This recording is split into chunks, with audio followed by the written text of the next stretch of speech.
বাংলাদেশ ইসলামী ছাত্র শিবিরের সাবেক কেন্দ্রীয় সভাপতি ডক্টর আজমা ওবায়দুল্লাহ এর স্মরণে রাজশাহীতে আলোচনা সভা ও দোয়া মাহফিল অনুষ্ঠিত হয়েছে।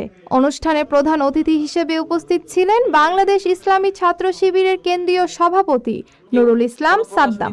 তিনি তার বক্তব্যে ডক্টর আজমা ওবায়দুল্লাহ এর সংগ্রামী জীবন, নেতৃত্ব গুণ ও ইসলামী আন্দোলনে তার অবদানের বিভিন্ন দিক তুলে ধরেন। তিনি বলেন, ডক্টর ওবায়দুল্লাহ ছিলেন আদর্শবান, ত্যাগী ও দায়িত্বশীল নেতৃত্বের প্রতীক। তার জীবন থেকে বর্তমান প্রজন্মের শিক্ষা গ্রহণ করা উচিত।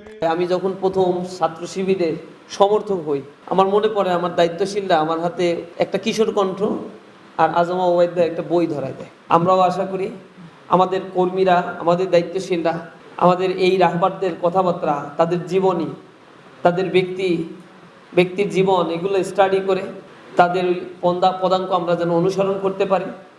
যে কাজগুলো তারা করে গিয়েছেন, তার অসমাপ্ত যে কাজগুলো রয়েছে, আল্লাহ রাব্বুল আলামিন যেন আমাদের মাধ্যমে কিয়ামতের দিনে সেই কার্যক্রমগুলো আঞ্জাম দেওয়ার তৌফিক দান করেন। সভাপতির বক্তব্যে ডক্টর আজমা ওবায়দুল্লাহ এর আদর্শিক চেতনা, ছাত্র আন্দোলনের ভূমিকা এবং সংগঠনের প্রতি তার আত্মত্যাগের বিষয়গুলো স্মরণ করা হয়।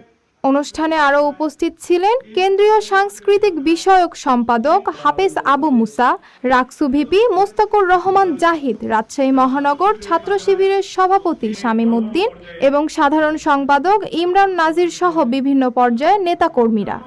আলোচনা সভা শেষে ডক্টর আজমা ওবায়দুল্লাহ এর রুহের মাগফিরাত কামনা করে বিশেষ দোয়া ও মোনাজাত অনুষ্ঠিত হয়।